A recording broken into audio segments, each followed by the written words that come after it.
اللہم صلی علی محمد اللہم صلی علی محمد وعلی آلہ وصحبہ وسلم اللہم صلی علی محمد اللہم صلی علی۔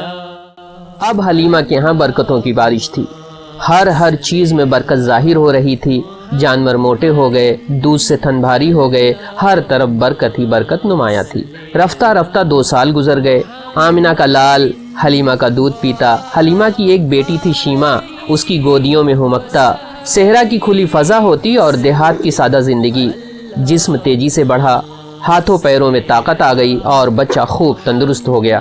شیر خواری کے دن پورے ہو گئے۔ اب وقت آیا کہ بچہ ماں کی گود میں جائے، اس کے گھر کی رونق بنے۔ لیکن کیا حلیمہ اس بچے کو جدا کر دیں؟ ایسے بچوں کو جو ان کے لیے سراپا برکت تھا، مجسم رحمت تھا، باعث راحت اور موجب سعادت تھا، کسی طرح بھی طبیعت اسے چھوڑنے پر تیار نہ تھی۔ تمنا تھی کچھ دنوں اور ساتھ رہے کہ برکتوں کا سلسلہ تا دیر قائم رہے۔ وہ بچے کو لے کر ماں کے گھر کی طرف چلیں، لیکن ارادہ تھا کہ ان سے گزارش کریں گی کہ بچے کو کچھ دن اور ساتھ رہنے کی اجازت دے دیں۔ وہ آمنہ کے پاس آئیں اور بولیں، مجھے اندیشہ ہے اگر محمد ابھی سے مکے میں رہ گیا تو ہو سکتا ہے یہاں کی آب و ہوا اسے راس نہ آئے۔ کیوں نہ آپ کچھ دن اور ہمارے یہاں رہنے دیں، ذرا اور بڑا ہو جائے، ہاتھوں پیروں میں جان آ جائے، پھر آ جائے گا۔ حلیمہ آمنہ سے ضد کرتی رہیں، پہم اصرار کرتی رہیں، طرح طرح سے مناتی رہیں، مکے کی آب و ہوا سے ڈراتی رہیں۔ آخر کار وہ تیار ہو گئیں۔ اب کیا تھا، حلیمہ کا دل باغ باغ ہو گیا، خوشی سے آنکھیں چمک اٹھیں، چہرہ دمک اٹھا اور وہ محمد کو لیے ہوئے اپنے گھر آ گئیں۔ محمد پھر اسی صحرا میں آ گئے۔ اب پھر وہی کھلی فضا تھی، ریت کے ٹیلے تھے، چکنے چکنے پتھر تھے، وہی ساتھی اور وہی ہمجولی تھے۔ محمد پھر اسی طرح پتھروں سے کھیلتے، ریت پر اچھلتے اور بچوں کے ساتھ ادھر سے ادھر دوڑتے کودتے۔ محمد اب 5 سال کے ہو گئے۔ حلیمہ سے جدائی کی سعادت پھر آن پہنچی۔ محمد سے حلیمہ کو بے حد محبت تھی۔ وہ سچ مچ ان کی آنکھوں کی ٹھنڈک تھے، ان کے دل کے سکون تھے۔ محمد کو بھی حلیمہ سے بے انتہا محبت تھی۔ ظہور نبوت کے بعد جب وہ آپ کے پاس آئیں تو آپ میری ماں کہہ کر لپٹ گئے۔ حلیمہ کے لیے محمد کی جدائی سہانے روح تھی، لیکن کرتی کیا کہ اب گھر پہنچانا ضروری تھا، مزید روکنا ممکن نہ تھا۔ انہی دنوں ایک حادثہ بھی ہوتے ہوتے رہ گیا، جس کی وجہ سے حلیمہ نے اور جلدی کی۔ ایک روز وہ بیٹھی ہوئی تھیں، ساتھ میں محمد بھی تھے۔ اتنے میں حبشہ کے کچھ عیسائیوں کا گزر ہوا۔ بچے پر نظر پڑتے ہی وہ ٹھہر گئے، قریب آئے اور اسے بڑے غور سے دیکھنے لگے، ایک ایک چیز کا جائزہ لینے لگے۔ حلیمہ سے پوچھا بھی، کیسا بچہ ہے یہ؟ پھر وہ آپس میں کچھ اس طرح کی باتیں کرنے لگے، اس بچے کو ساتھ لے لیں، اس کو اپنے ہاں لے چلیں، یقیناً یہ بچہ ایک عظیم انسان ہوگا، ہم خوب جانتے ہیں یہ کیا بنے گا۔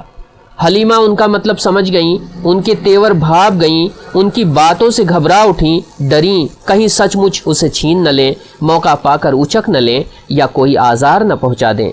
وہ نظر بچا کر بھاگ کھڑی ہوئیں، بچے کو لے کر غائب ہو گئیں۔ انہیں امید نہ تھی اس طرح وہ بھاگ سکیں گی اور بچے کو ان سے بچا سکیں گی۔ جتنی جلدی ممکن تھا وہ آمنہ کے پاس پہنچیں، ان کی امانت ان کے حوالے کی، تب جا کر کہیں اطمینان کا سانس لیا۔ اب ماں کی ممتا تھی اور دادا کی سرپرستی۔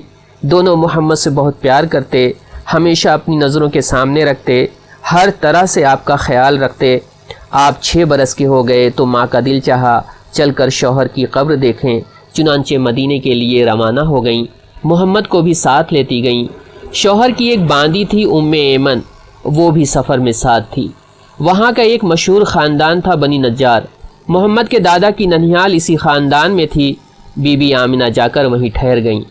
بی بی آمنہ مدینہ پہنچی تو پیارے بیٹے کو وہ گھر دکھایا جہاں اس کے پیارے بابا نے وفات پائی تھی، وہ جگہ بھی دکھائی جہاں وہ ہمیشہ کی نیند سو رہے تھے۔ آج پہلا دن تھا کہ اس معصوم بچے نے یتیمی کا مفہوم سمجھا۔ آج پہلا موقع تھا کہ اس کے شیشے دل پر رنج و غم کا عکس پڑا۔ وہاں 1 مہینہ گزار کر بی بی آمنہ نے گھر لوٹنے کا ارادہ کیا اور محمد کو لے کر مکے کے لیے روانہ ہو گئیں۔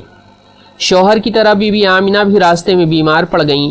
مکے اور مدینے کے بیچ ایک گاؤں ہے ابوا، وہاں پہنچی تو حالت نازک ہو گئی اور پھر سنبھل نہ سکیں، وہیں وفات ہو گئی اور وہیں دفن ہوئیں۔ عبداللہ کی وفات بھی تو پردیس میں ہوئی تھی اور دفن بھی تو وہ اسی طرح ہوئے تھے، قوم و وطن سے بہت دور۔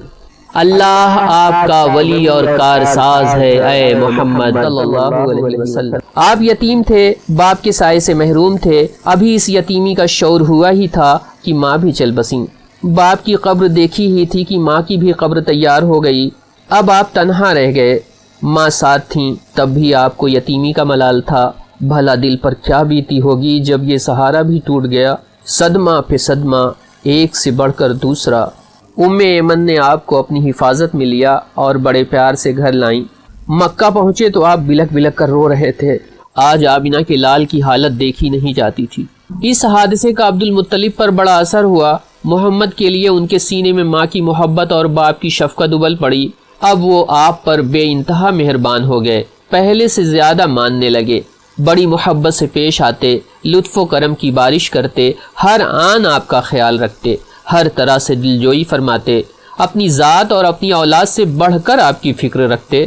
عبد المطلب قریش کے سردار تھے، کعبہ کے زیر سایہ اپنی گدی پر بیٹھتے تو بیٹے ادب و احترام میں گدی سے ذرا دور بیٹھے ہوتے، لیکن محمد آ جاتے تو انہیں اپنے پاس بلاتے، اپنی گدی پر بٹھاتے اور پیار سے پیٹھ سہلاتے۔ لیکن افسوس، عبد المطلب بھی زیادہ دن نہ ٹھہرے۔ محمد ابھی 8 سال کے ہوئے تھے کہ دادا بھی چل بسے۔ دادا کی موت پر آپ کے دل کو سخت صدمہ پہنچا، ویسا ہی صدمہ جیسا اس سے پہلے ماں کی موت پر ہوا تھا۔ نہیں، دادا کا غم ماں کے غم سے بھی سوا تھا۔ اب آپ کچھ سمجھدار ہو چکے تھے، شعور بیدار ہو رہا تھا، جذبات و احساسات میں وسعت اور گہرائی آ رہی تھی، لطف و محبت کی حقیقت کو سمجھنے لگے تھے، نوازش و کرم کی قدر و قیمت پہچاننے لگے تھے۔ اس لیے محرومی کا احساس بھی اتنا ہی شدید تھا، اس کے چھن جانے کا غم بھی اتنا ہی گہرا تھا۔ آنکھوں سے آنسو جاری تھے، دل درد و غم سے چور تھا، خود تڑپ رہے تھے، اوروں کو تڑپا رہے تھے، یہاں تک کہ دادا کا جسم، پیارے دادا کا جسم قبر کی کال کوٹری میں چھپ گیا اور پھر ہمیشہ کے لیے اوجھل ہو گیا۔ دوستو، اگر ویڈیو آپ کو پسند آتا ہے تو آپ اسے لائک کریں، شیئر کریں، کمنٹس کریں، اور اگر ابھی تک آپ نے ہمارا چینل سبسکرائب نہیں کیا ہے تو اسے سبسکرائب کریں۔ سیرت النبی کا یہ سلسلہ ابھی جاری ہے، اس لیے سبسکرائب کر کے بیل آئیکن ضرور دبا دیں تاکہ آنے والی اس کڑی کے ویڈیو کا نوٹیفیکیشن آپ کو ملتی رہے۔ شکریہ۔